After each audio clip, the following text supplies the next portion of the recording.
You're always laughing that lightheartedly. It's just great to see that. So it breaks my heart to tell you that this is the last panel that we have today, and also for this year. It's the last panel that we will do. But fear not, there's more to come, because we do still have masterclasses also upstairs at the third level, so you can just go up and then you will find another masterclass also there. So don't worry, even if you do not have any panels anymore, you will still meet people and you will still be able to continue your journey with our masterclasses. But for the last panel of today, we just had a discussion about myths, about what is more harmful. Is it smoking? Is it nicotine in general? I don't know, so we got some answers. We also busted some myths, which I think we got to do, right? Because there's so many myths out there. And also right now we do have another question, which is, why do people even choose, if they don't want to smoke anymore, why should or do they choose new generation products? And to explore this question, we do have several people who are pretty knowledgeable in that topic, and I want to say hello again to Marc Reisner, who will lead the talk today.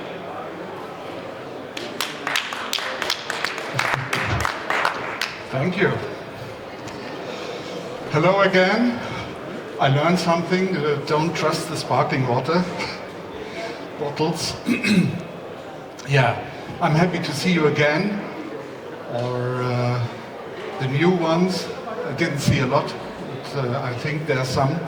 We're here to discuss a critical pivot point for our industry. It's called Innovation and Acceptance, why consumers choose new nicotine products. Yeah, why do they do that? We see rapid growth in modern oral and vaping, and we see it here on the Evo Next too.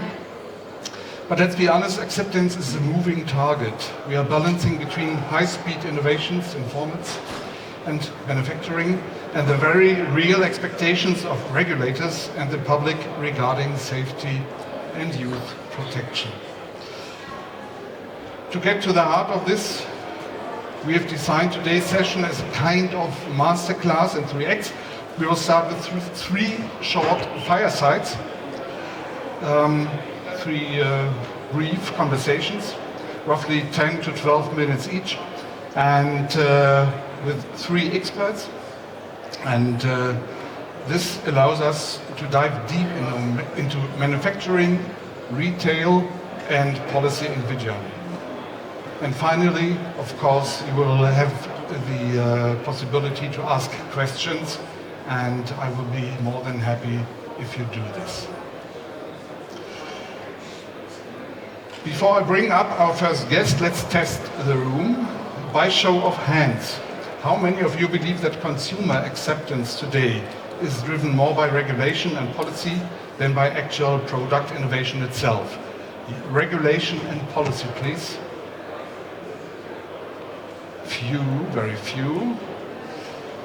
Product innovation, a little bit more, I think. But let's see what our experts say. And I would like to invite first Waqas.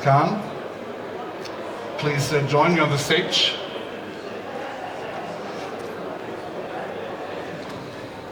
Hello. Our first guest is a man who doesn't just talk about standards, he builds them.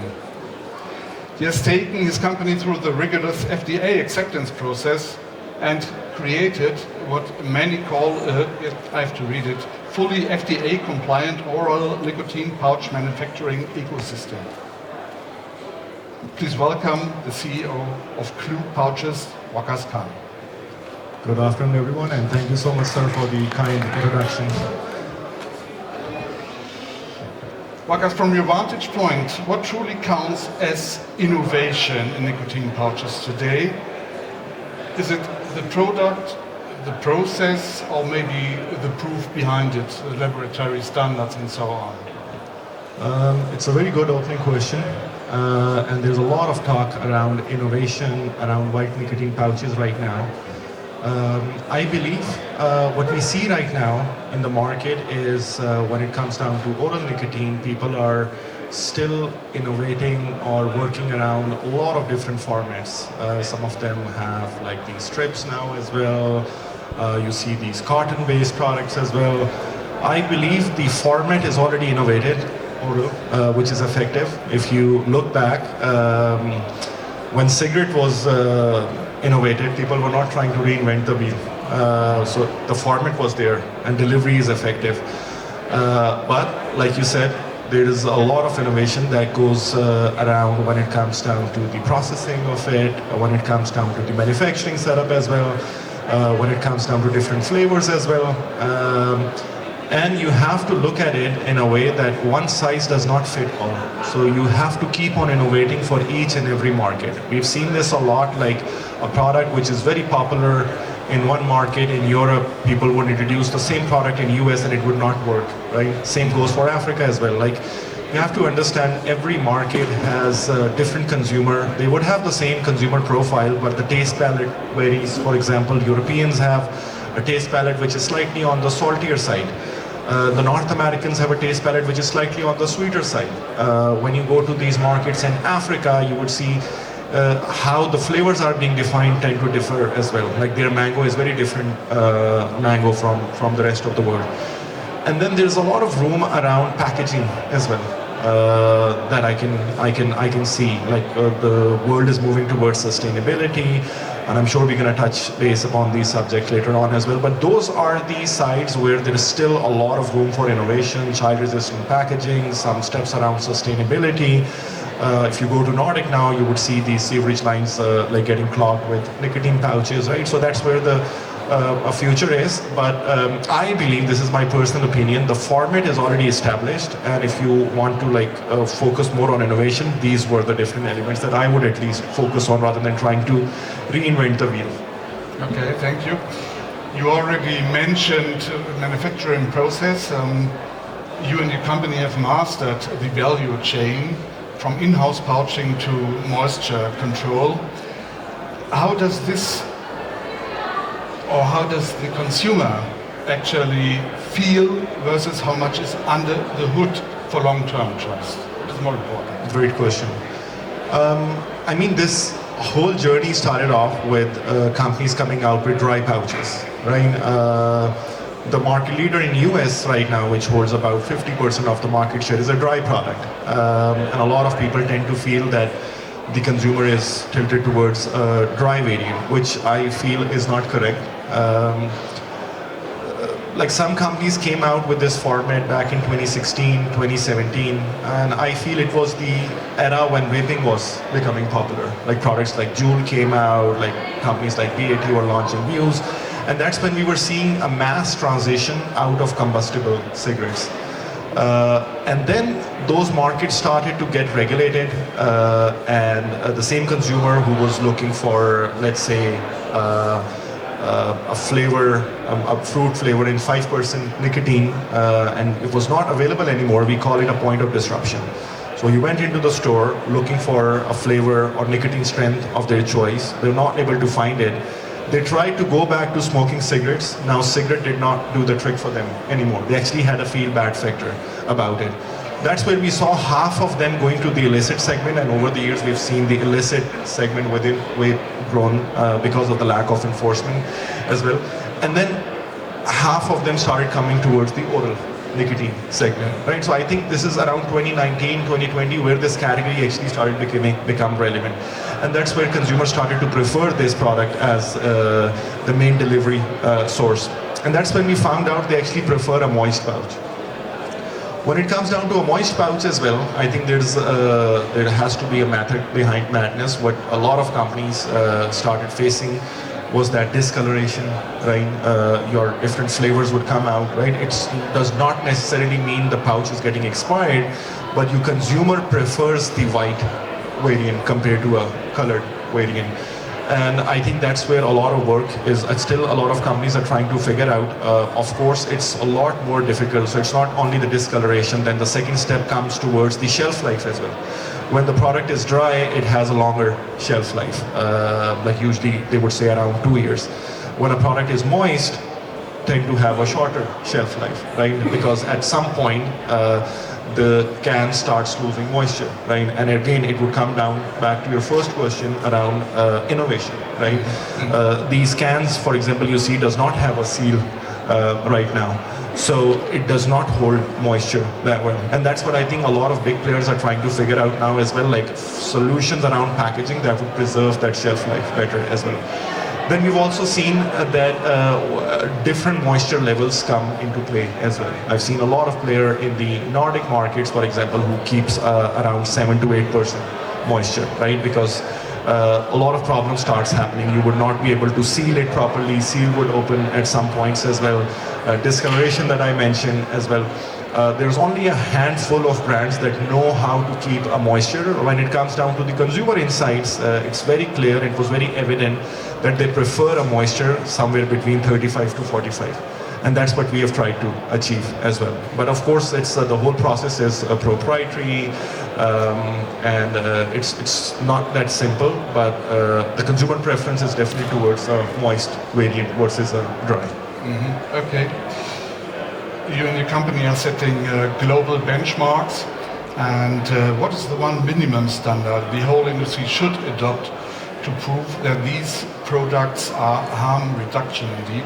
Not just lifestyle goods. Amazing. So I think whatever limited amount of success we have achieved so far, I can proudly say that we have expanded over 50 plus markets globally in a span of 2 years. It was keeping few things in mind. Number one, at the heart of everything that we're doing, we have some core pillars, which is regulations, age gating, and sustainability. We are, so those, I think the market industry is at a point of disruption after about 150 years. But if you look at the cycle of life, it was always oral.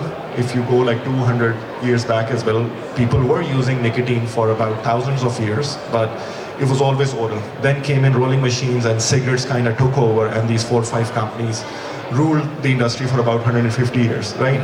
And I think I would like to give credit to companies like Juul and those innovators who came in with the nicotine salt. So I think nicotine salt was the first thing that convinced a cigarette consumer that cigarette can actually be replaced. Because before that we had vaping products as well, right? You saw those big devices with big clouds coming out. But I feel it was more for the hobbyist or like kind of hookah or shisha user. Nicotine salt and the way the devices transformed itself as well, which mimicked the airflow of cigarette from mouth to lung, it kind of like started the transition. So that's where we saw the transition happening and coming into play. And now with these nicotine pouches in play, we have a format that is sustainable. But I think it's very important, and I will give you example of few markets as well, to keep regulations and do this for the long run. What do I mean by that? For example, if we are going to markets which does not have any regulation, we self-impose regulation because we don't want to do anything right now which could hamper the growth of the category in general, right? We saw this in Russia, for example. Russia is one of the largest markets in the world for tobacco snus. White pouches were launched, became really popular, and the consumer demanded a 50 mg, 100 mg, 150 mg pouch, and manufacturers handed them over nicotine pouches with that kind of strength. And unfortunately, hundreds of people died of heart attacks.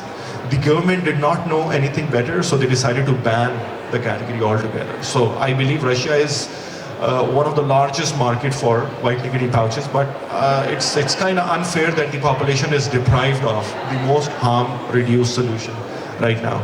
So I think that's number one, right? To do things the right way, keeping in mind that this is a point of disruption.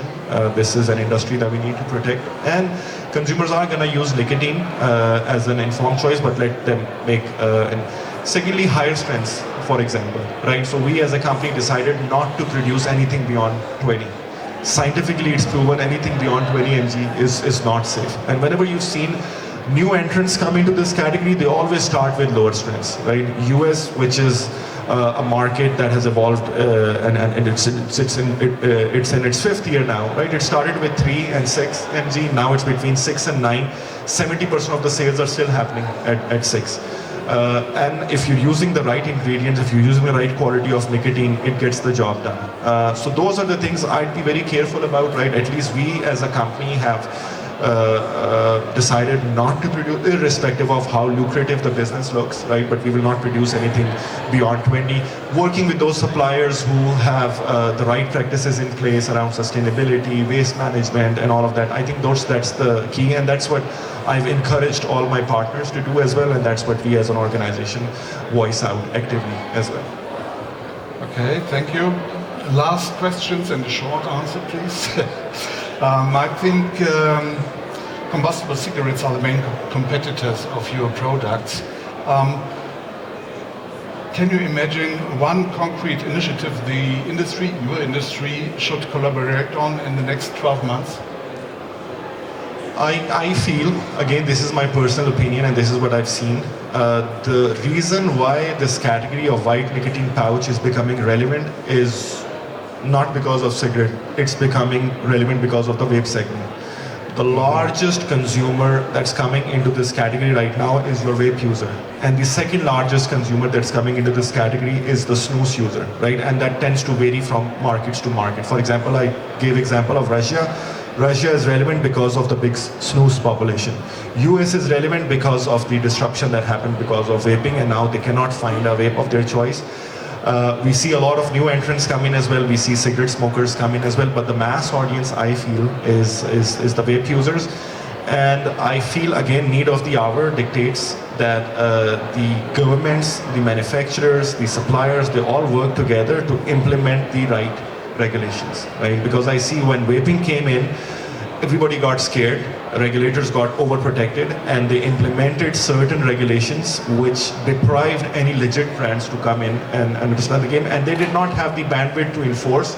It only led to the illicit segment, right? And the problem is that when the product is illicit, meaning it's not tested out in any labs, the government is not making any taxes on it, at the end of the day, it's the consumer who access those products, and it's something goes directly into your body. So I feel, again, need of the hour is that we don't do the mistake we did in the past, and we work together to bring in regulations that actually give room for those players who want to do the legit market.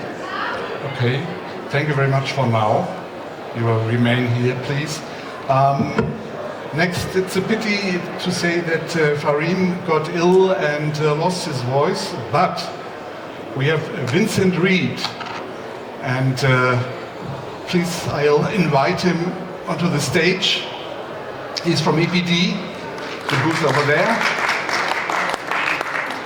and he will discuss with us. Thank you very much for joining us. And would you please be so kind and give us a short introduction of yourself and your company? Sure. I'm Vincent Reed. I'm one of the partners at EPD International. We are known for selling products B2B-wise on our platform europouches.com. We ship worldwide. Snusy.com is our biggest B2C platform we have. We operate also worldwide with that platform. So that's where I'm known for. I'm responsible for the wholesale. So everything that comes in and comes out goes through my team. Okay, thank you. So I think you have a lot of data, and when you look on Yes. it, what are consumers actually looking for when they click buy on nicotine pouches today? What do they really want? They are first searching for the brand they know. That's the first thing they're doing. So the big guys in the game, they are findable really easy on all platforms like Velo, ZINN. Then they're checking the milligram level and the flavor pattern. Yeah. So that's really important. That's the first thing they're searching for. What is your best-selling product? At the moment, it's the NGP range. Pablo and Killa are selling by far the highest number on our platforms, as well B2C and B2B. But we see a big change now on the market with new brands are entering, taking a big responsibility for the marketing, and they are growing quite fast. Okay, and if you look over the time period, you're offering a product range from light until strong.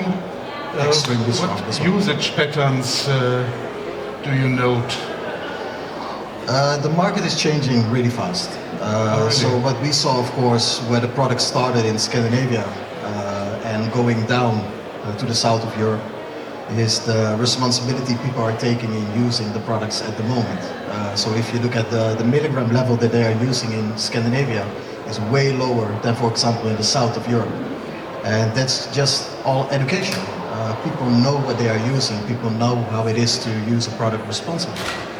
And that's changing from the north down to the south. So it depends a little bit where the order is coming from, what people are using in nicotine level. Okay. And what do the consumers are chasing for? Do they want flavor and strength, or is it already something like compliance claims or lab testing data, something like that? No. The end consumer doesn't care about lab testing.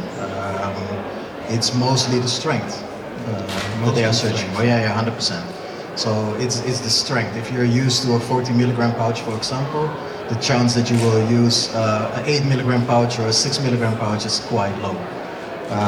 So if you're using a 40 milligram, the chance is really big that you stay in that level of nicotine pouch use when it comes to strength. And flavor pattern is a little bit similar. So if you want like if you're a fruity pouch user, the chance is quite small that you're stepping over to mint. And it also has to do in the time of the year. We see a big change during the winter and during the summer. The habit of using nicotine pouches is different in the winter than in the summer period. Okay. So they are searching for different options to use. Interesting. You have bold and modern brands in your product range. How do you market that lifestyle without crossing into youth appeal territory? Sorry, could you repeat the question? What about not too aiming too concrete onto youth? Yes, minors. Yeah. Well, we're never targeting with marketing on minors. That's for sure. We try to be interested in your products, and we are trying to check everything that we can check. Of course, there are always workarounds to get the products in, but it's avoiding 18 like minors. That's almost impossible to do fully. Yeah. But we are trying to do everything we can to make 100% sure that everything is 18 plus. And also the marketing from the brands out to the market is always 18 plus. For example, we block on Instagram. If you're under 18, you're not able to see our Instagram platform. So we do our best in all ways to make sure that the products don't end up with minors. Yeah, of course. Okay, thank you for the moment.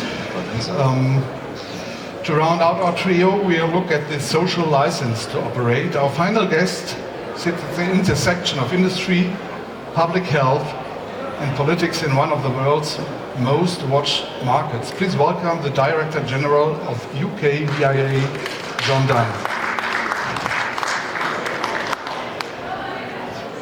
Hello. Thank you for joining us. John, what is the single biggest misunderstanding about new nicotine products among policymakers today? I think the biggest misunderstanding is it causes popcorn lung and it causes cancer, apparently. Still? That's the biggest thing I hear from politicians, because that's what they see in the media. And I think this is one of the biggest challenges that our industry faces, is that those that don't smoke and have very little interaction with our industry are bombarded every day with so much misinformation that they have no idea which is right and which is wrong. And it's really difficult for the industry to target that, because one, there's many laws in place that say we can't. Two, we rely on academics that are under a lot of pressure to not say good things about nicotine, so they struggle with getting the message out. And then you have the media. You try and go to the media with a positive story on vaping, nobody wants to know. You have a story that nicotine could cause you to grow a third ear, they're all over that one. Yeah. So this is the problem that we face. I'm from the media, but I understand. How do you communicate the nuance or the difference of low youth vaping rates among never smokers when the media only wants to talk about epidemics or? Well, I think you really have to have very strong data. The fact of the matter is most of our products are used by adult smokers that are looking to consume nicotine in a safer way. Whether that's through pouches, vaping, gums, lozenges, it doesn't matter. No single product is right for everybody. That's our market, and it's a billion pound market. The problem is, I think some of the industry lose focus.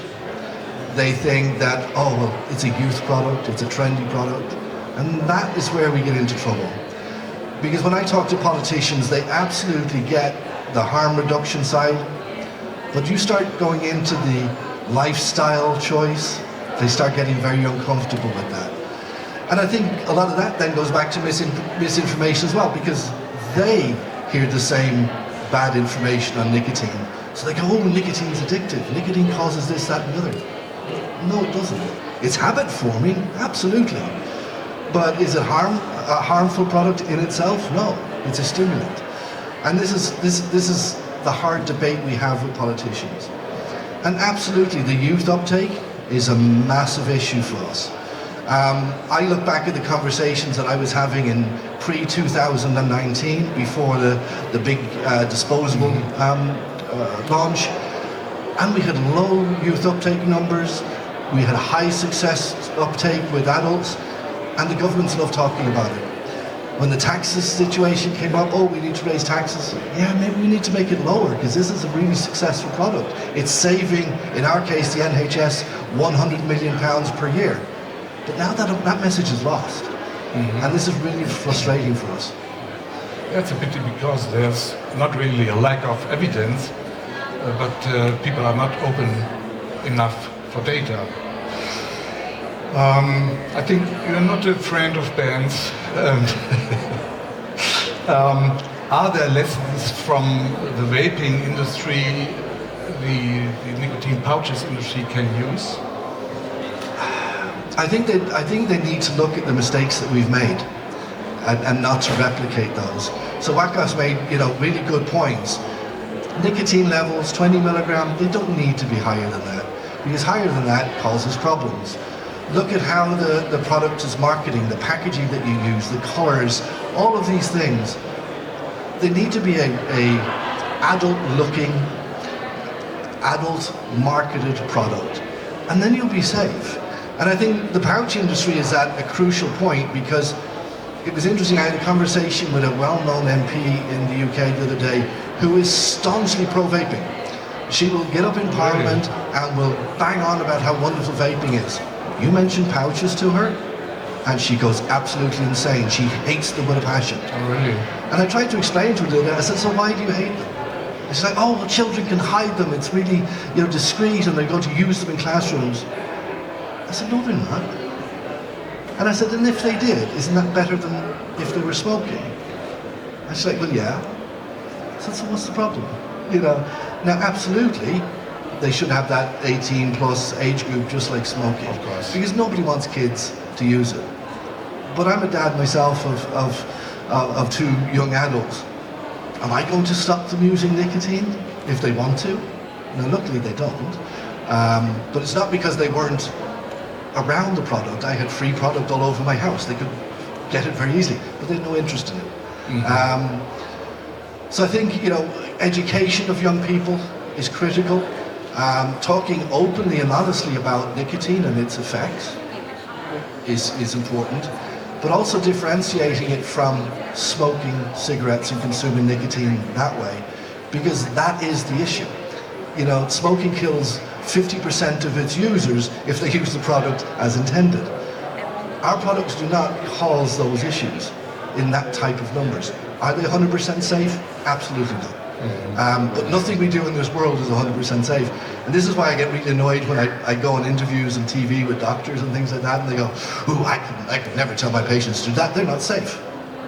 I said, okay, but you will give me a pill for high blood pressure, you will give me a pill for statins for heart attacks. Have you ever read that leaflet? It's got 4 pages of how this product might kill you in very different ways. Yeah. But you're happy to give me that product, but you're not happy to recommend a vape or a pouch to a smoker. that's ridiculous. Yeah, it is. Also connected to your experiences, what does an effective trade association in the oral nicotine market need to do differently to remain credible? Well, I don't think it's what the association needs to do. I think it's more what the industry needs to do with that association. You know, the biggest struggle that we have is getting people to join the association. They think, oh, it's somebody else's problem. Well, yeah, John's taking care of that, or you know, the GINN is taking care of pouches or whatever. But they don't exist without the support of the industry. That's how we get our funding. That's how we're allowed to do. So that's the first thing that needs to change. Companies need to go, if I'm in that industry, I should be supporting the associations. But the associations themselves need to act in a responsible way. They need to help companies, give them guidance on how they should be marketing the products. They should be setting up things like codes of conduct and standards. Even if the government isn't setting those standards, the industry should set it themselves. Because then when the government comes with an issue, the industry goes, we're already doing it. You want these flavour names changed or whatever, we've already done that. Because we're not marketing our products to young people, we're acting in a responsible way. I think that's the main role of the association. And then obviously being that connection to the government. The governments don't like talking, I found, to many different companies at once. They want to talk to one person that represents or can influence the majority of their industry in the right way. And I think that's what's worked so well for us in the UK, is because our association is owned by its members, it's guided by its members. So therefore, when I go and speak to politicians, I'm speaking on behalf with the views of all of these members. Yeah. I'm not going there with just John Dunne's opinion. Interesting aspect. And we're coming back a little bit to our first question. If you had a 30 seconds answer, or possibility, sorry, with a skeptical health minister, maybe in the lift or somewhere, what one evidence-based message is the most important? I think the biggest message that I can give is that vaping is the most successful way that smokers have quit vaping. It's more successful than every other type of product combined, and it's at least 95% less harmful than the other product that you're trying to get people off. That's the only two messages they should be listening to, because they do it with every other category of product. Well, why not ours? Okay. Yeah, thank you. I'll open the round for all of us. What matters most to get smokers to switch? Flavor, price, or an official media endorsement? Who wants? Waqas, please. I think the first and foremost is giving them access and opportunity to the right products, like John said. Okay. Mm-hmm. And as a cigarette smoker, for cigarette smokers, what we've seen, they do need something around 3 to 5% in nicotine, and they do like their flavors. And if the product is not right, it won't help them switch, and that's been the case since last 30 years, right? We tried gums, we tried lozenges. To John's point, doctor were actually prescribing those things as well, like patches.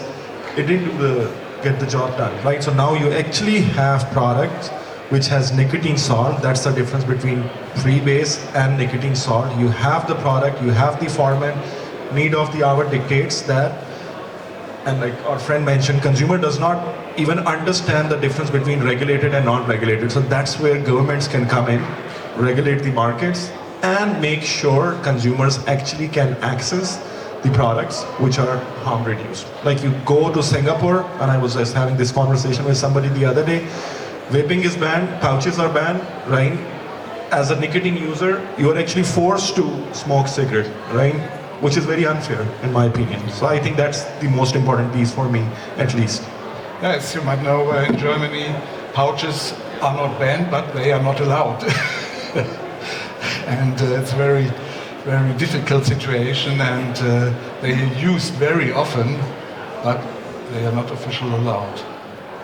You want to add something? Indeed, in Germany it's a big grey area, really big grey area. For us as e-commerce, it's really hard to push the product to the market because of all the regulations in different countries. It's banned there, it's not banned over there, there's a gray area. So exactly what you just said is that you're pushing the end consumer back to the cigarettes. There's no option to push the product in a really wide range of entering the market, because then you get banned on Meta, for example, Instagram, etc. You're not allowed to do any marketing. Then the customs is going to confiscate your packages in different EU countries without any reason, because there's no clear regulation. So just they're doing what they want. So for a lot of people, the nicotine pouches are still like something, yeah, it's illegal or it's something scary to use. While we all know that it's way more healthy or less harmless, how you want to say it, than using cigarettes. So for us on the marketing side, it's really hard to push the products to end users who are smoking right now, can get the products in every store, in every retail store. And nicotine pouches are for some reason forbidden in a lot of countries. And that makes it hard for us as e-commerce, B2B and B2C wise, to push the products and convince the end consumer to stop smoking and start using nicotine pouches to consume their nicotine instead of cigarettes. So that's from my perspective. Yeah, thank you. John, I think from my perspective, the answer to your question is all three, but in a certain sequence. And I think the most important thing is to get the government on your side, because that's why it works so well in the UK, because we had a public health system that recognised that while it wasn't perfect, it was a hell of a lot better than smoking. And that's why the UK business grew so fast. I said, secondly, I think is going to be flavours, because adult smokers, when they are moving away from smoking a cigarette, don't want to be associating themselves with that product. Yeah. So when their taste buds clear up, tobacco doesn't taste very good. So having a range of flavours that appeals to them, that they don't get bored with over time, is really important. But then price is also very critical. But the price compared to what it is for illicit tobacco in your country. Because the biggest smokers tend to be the ones that come from a low economic background, who generally don't buy high-priced tax cigarettes. They're buying from the grey market. So if you have an alternative for them that is of a similar price that they're buying that illicit tobacco from, then they will make the switch. And this is where the governments get it wrong, and they're going to get that wrong now in the UK, because they're bringing in a tax now that will make vaping products more expensive. But their excuse is, oh, well, we're going to make tobacco even more expensive. So the price difference will be similar. Well, that's not the point. These people who are scraping together, small amounts of money to buy cheap vaping products, they won't care what the price of tobacco is. They'll just switch to other products. And we've even seen that in the surveys that we've done. We've just completed one with 3,500 consumers. 50% of those consumers said if flavours were banned in the morning, they would go back to illicit tobacco. Now that's huge. That's huge. And if you look at it, we've got 5.5 million people vaping now in the UK. We now have more people vaping than we have smoking for the first time ever, which is fantastic. But what happens if half of those go back to smoking cigarettes again? Now all the work you've done for the last 15 years is kaput, gone. So the idea of public health is idiotic. If you're a health minister, what you're doing is insane. But there's a lot of pressure on them. We already talked about regulation. Is regulation a brake, or can it be an innovation catalyst? Who wants first? Waqas? I think definitely a catalyst. And I would refer back to the conversation we were having earlier, and I would actually give you an example now as well. Let's look at UAE as an example, right? And 97% of the vape that is sold in UAE is illicit. Why is that so, right? Wrong regulation and no enforcement. What's the regulation in there? You cannot bring in a vape legally beyond a certain strength. Like when it comes down to puffs as well, like not more than 600 puffs. No flavors are allowed. When you're at the border, you have to pay 100% duty on the invoice. And then they would ask you, what's the MSRP that you're planning to? And if you would say like 40 dirham, they would charge you 100% duty on the MSRP as well. Now when you hit the market, your 600 puff vape without any flavor is sitting on a shelf. Right next to it is a very fancy looking device which actually has a TV in it as well and like whatever, going for 30 dirham, and your legit device is selling for 90. What is the consumer gonna do? He's gonna, so it's happening in a lot of different countries, right? So I think right regulations again, and it's not even fair to the consumers. That's what I feel, right? Consumers are not that aware. It should be made simpler for them so that when they go to these stores, at least 80% of the products that are available there should be regulated. It should be tested out in some labs. Government should be getting some taxes on it, and there should be some enforcement. That's what I feel has been the biggest barrier, right, that I've seen. And unfortunately, I see some of that happening in the pouch space now as well. Like 90% of the markets across the world does not have any regulations. So like our friend was saying, the problem is that when you go to the customs are like, we don't know which code to put to, and then the product is sitting on the customs, it's losing its shelf life and all that. So definitely a catalyst. Okay. Clear statement. Vincent? Yes, I can only give a clear answer regarding nicotine pouches. What we see right now in Europe is indeed all the different regulations in different countries. So what we are hoping for is that there will become one regulation for the whole EU, but it makes it way easier because now we are fighting every day. You get packages back, and you need to contact the customs, you need to contact the shippers, etc. So regulation is by far the most important thing with the market now for nicotine pouches, and making sure that there's a certain category and that's for everybody, you know, for customs, for the end consumer, for the one who wants to sell it, for us as e-commercer, just a really clear path of what direction you want to go with the products. Okay. And now we have way too much issues with each country. For example, now France banned the products on the 1st of April. We already know what's going to happen because we are a company, we were based in Amsterdam, and it got banned in 2021 if I was correct. So we moved the company to the Czech Republic, and we warned the health authorities in the Netherlands what was going to happen. And exactly what we said that was going to happen. There's a crazy black market at the moment in the Netherlands. It is, yeah. And this is the next thing for France as well, because the French market is way bigger than the Dutch market.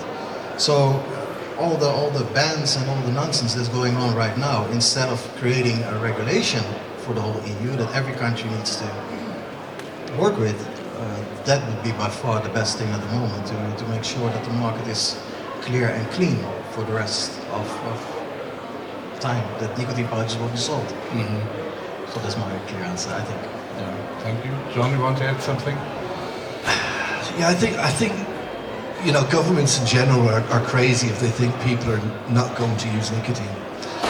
Nicotine has been around in human beings for 14,000 years. You know, so the idea that everybody's just going to stop using nicotine is insane. They've got to look at it from the perspective of risk reduction, right? We did a wonderful job with seatbelts in cars, right? Yeah. Now, do seatbelts save 100% of lives? No, they don't.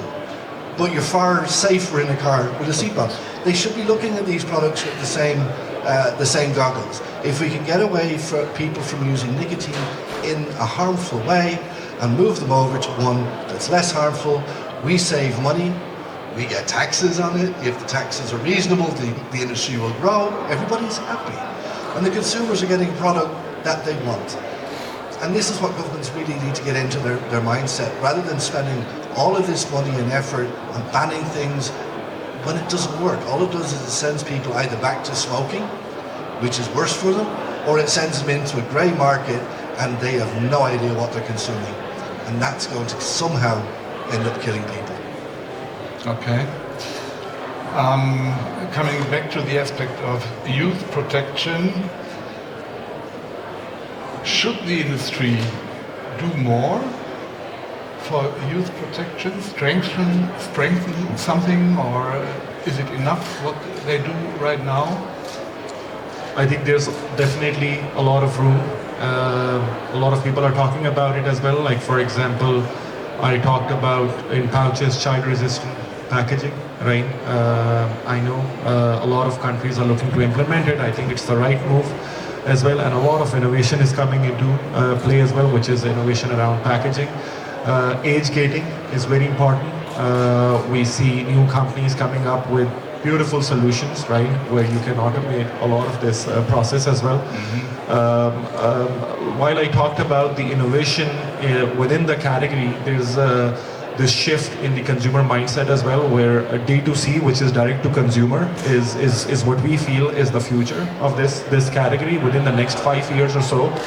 Because historically, the way this industry has worked, you would give it to a retailer and retailer would give it to consumer after charging there. But now the consumer wants the direct relationship with the brand, and that's where a lot of tools, I feel, are going to come into play. Like, for example, an unmanned, age-gated smart locker, right? Our consumer, if you look at the consumer profile, they love things to be very convenient, right? And this is your modern consumer. So to cater for the early hours or late hours delivery solutions, just to make it easier for them. So that's where age gating is going to come into play, and I see a lot of companies investing behind it as well. And we as manufacturers need to come together and encourage that behavior. A friend talked about marketing in general, right? So companies are actively working on tools now. Like, for example, if you want to buy digital media, you would be able to only show the ads to consumers who are age-gated, versus in the past, like you and me could be on the same website, you can look at the ad, I cannot, so you have the crawlers there as well. So, but definitely a step in the right direction, and I think if you want to protect because nobody wants these products to be in the hands of like maybe new users or people who were not using nicotine before. We do this for harm reduction. It's a harm-reduced alternative. So that's what I feel. I think for me, I'd like to see licensing. And this is something that we're working on in the UK. But my ideal world is you have only products that have to go through some sort of regulatory scrutiny. Like in the UK, we have the MHRA. Those legal products should only be sold through registered legal distributors or importers. And those products can only be sold to registered stores and legal stores. And in my opinion, there's only two places that should be selling our products. One, the store sells cigarettes, so therefore should sell the alternatives. Or specialty vape and alternative product stores. But those stores have to be regulated. They have to have age gating technology in place. We've seen some examples around the show of that today. They have to go through training. The staff have to be responsible. And there needs to be massive fines for those businesses that don't follow the rules. If we had that in every country, we would have a massively successful business. We would be, consumer confidence, I think, in the category would go through the roof, and we would see far more smokers making a switch. That's the ideal world that I want to live in. Okay, thank you. Vincent? I fully agree. Yeah, I fully agree. So what we see right now is that, of course, we are following the black market as well, because we want to see what's going on in the market. And what we see is that most minors that are using the nicotine pouches are bought on the black market.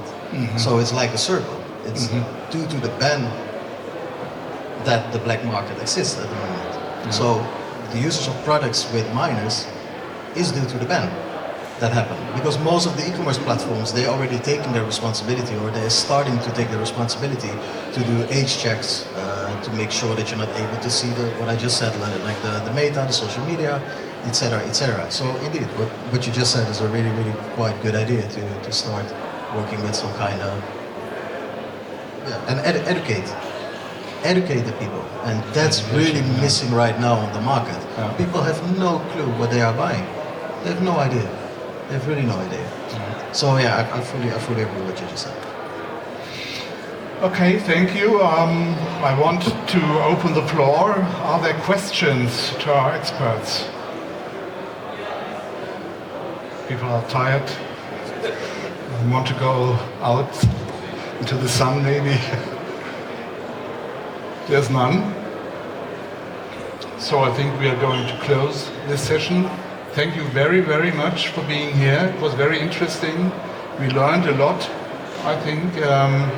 And I hope your ideas will become true, will be realized, because it helps for the acceptance of all our NGP products. Thank you very much.